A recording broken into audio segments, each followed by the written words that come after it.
Yep. What's moving and shaking, boys and girls? Dane Maxwell coming at you from my beautiful home here in Des Moines, Iowa. And while I'm here for a short time, before I head back to San Diego, I wanted to kind of maybe take you up to my bedroom and show you, that sounds so funny, take you up to my bedroom and show you a beautiful piece of art that we had created from one of my favorite books ever written by Dr. David Hawkins called Power versus Force. This is one of the book's top 3 in my life that completely shifted my life entirely when I read it. And it had such an impact that I gave a couple pieces of 2 pages out of the book to my dear friend who's holding the camera right now, who shall remain a mystery, who is one of the most talented designers I know. And I gave him these 2 sheets of paper and I said, create me a beautiful piece of artwork from these 2 sheets. So we created a 4-foot by 8-foot mural of this, out of this book. So I could look at it every day and have my favorite pieces of this book kind of just carry with me on the day-to-day. So what we'll do is we'll take you up to the room, I'll show you it, I'll show you this piece of work, and hopefully it can kind of inspire you as it has done me. So with that said, let's go.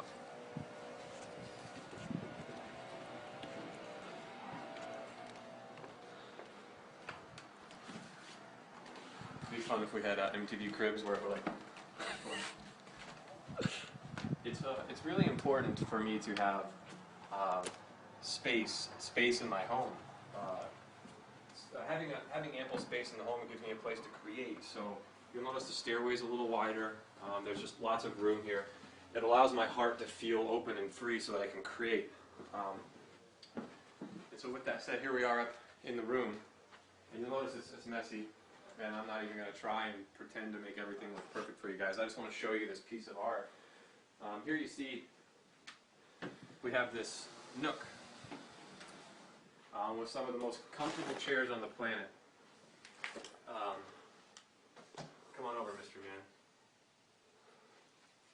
And what these, you've probably never sat in a more comfortable seat of chairs than these. I had them kind of like custom fabric or whatever.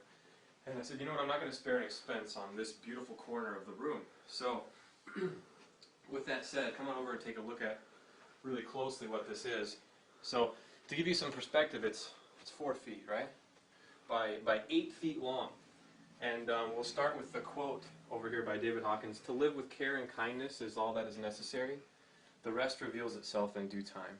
So what we have here is these are all states of being. So you see on the left-hand side are words that give you power, and on the right-hand side are words that give you force or negative energy or drain you. And they're kind of the antonym or the opposites in some cases.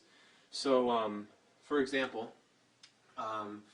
cherishing is a state of being where you cherish something that gives you power. Space on the iPhone ran out. We are back. Let me finish this up for you so you can get back to your day. Where we stopped at was these are all states of being, okay? And it's really important the world focuses on doing. The world focuses on having. The world doesn't really focus on ways of being. And if you can start focusing on ways of being, your life will open up. So that's why I have all these ways of being right here. We have, we stopped at cherishing.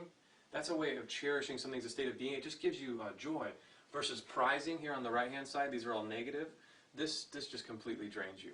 So I have a couple favorite examples, but we can just kind of go through, and you can just pick out. And what I like to do is I bring my friends up, and I always sit them down and I ask them, pick out your favorite. And there are some really, really obvious ones, like healing. Healing gives you power. It's a state of being that gives you power, but irritating is a state that gives you, well, obviously force. But, you know, what about the state of being helpful? Really trying to help someone, that's your state of being, versus like meddling in what they're doing. And so what I do is I sit at the end of each day in these chairs, and I look up at this beautiful piece of work, and I look at all the states of being, and I ask myself, where was I off the mark today? And I'm off the mark every day, and this helps bring me back to that state of joy. And joy is my favorite word in the entire human language. There's no better word to me than joy. We can talk more about the word joy in a minute, but there are some really, really important things I could leave you with, and let me talk about a few more states of being. I love beautiful. Beautiful gives you power, but glamorous does not.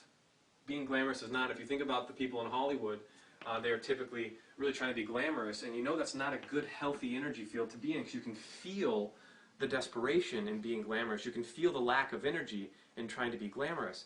And so, but just being beautiful, like owning your unique beauty versus like trying to, you know, doll yourself up to be glamorous. It's just, this is the this is like the roadmap of truth. This piece of work is truth.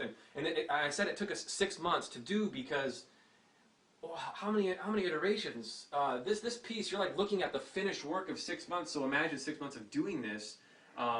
10, 15 different iterations of different colors, of different organizations, of different quotes, of different approaches, and I haven't even, let's touch on the middle section now. So in Power versus Force, David Hawkins takes, so if these are states of being, this horizontal bar is a state of consciousness, and so we start at a state of consciousness of shame, and this is force, and if you come close on the camera, you'll see where it says force here under shame. And then you go up to guilt, apathy, grief, fear, desire, anger, pride, and courage. And courage, you'll see power is the first point where power emerges. And then we move up to neutrality and willingness. We're getting more and more powerful. Then we get up to acceptance. And when you get up to true acceptance of yourself, which means you forgive yourself for what you don't think is perfect, that's what acceptance really is.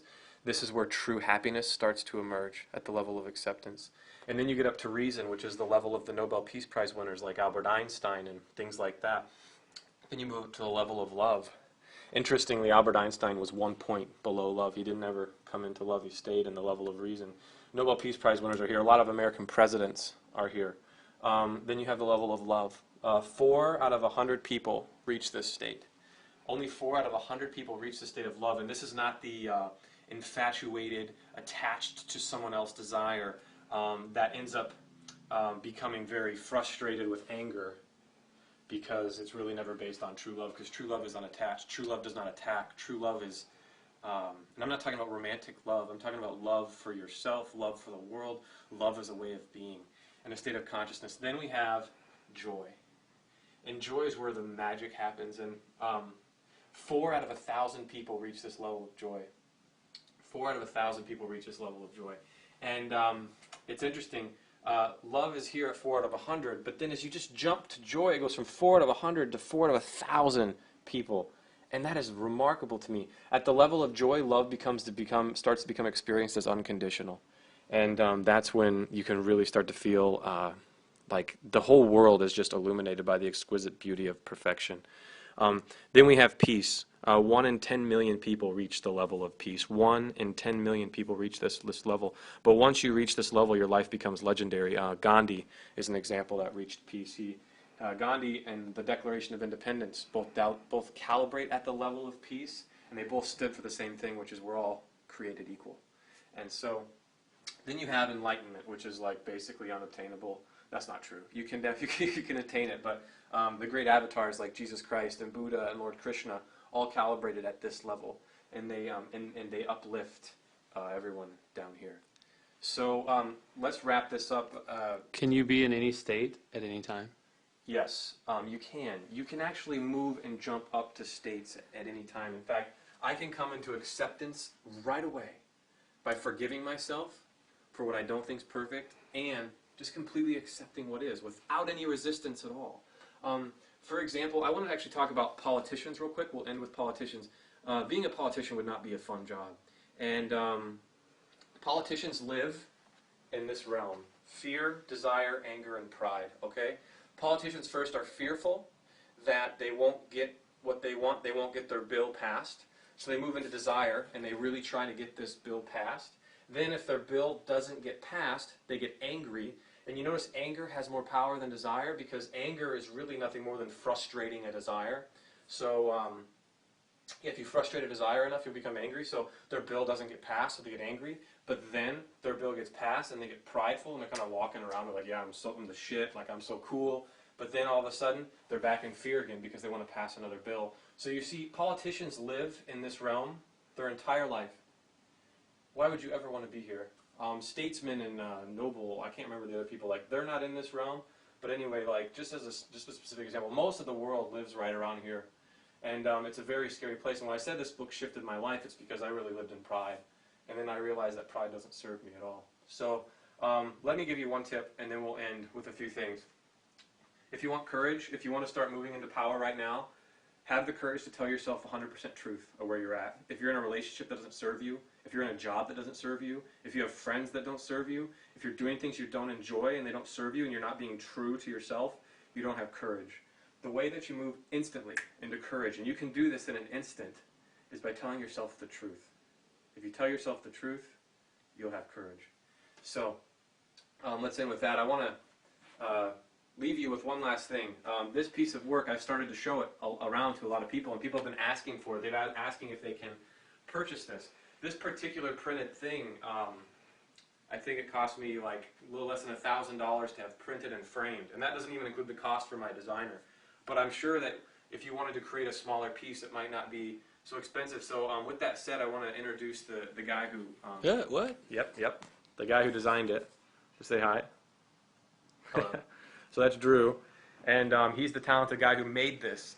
If you want to have a book done, any of your favorite books done, he could probably help you with that. If you want something like this, we just want to spread this around and have people be inspired by this. Imagine sitting in front of this every day and having it influence your state of being. I'll leave with one last favorite idea. Come closer. So state of being, there's a state of being that gives you power, and it's called inviting, being inviting.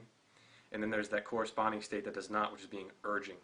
So imagine when your family members, when they ask you to come home for Christmas, are they inviting to you or are they urging you? Come on, you never come, I never see you. How does that urging feel? How does it... All right, back. Silly iPhone issues. So I was leaving you with a state of being inviting versus urging. So guys, when you're talking to girls and you have a girl you really, really like, lay off. Don't urge them to come over. If they say no and you feel that like compulsion to like, no, come, switch to the state of being of inviting. Parents, if you have your kids and you want them to come home and you're urging them, you are pushing them away. So the state of being inviting versus urging. You see how this one frickin' idea, inviting versus urging, which is one of these, can completely transform your life. And you know, if you notice, this starts at A and come down here, it ends at H. We're actually this is only half of the piece of work. We're actually creating another 4-foot by 8-foot piece to go on the other side of the wall, which will go on from H all the way to Z. So you see the richness of this room. Just merely looking at this makes you a more powerful, aware person. So with that said, I hope you've enjoyed this, and post a comment if you like it. I'll get you connected with Drew if you'd like to, and live aware, live awake.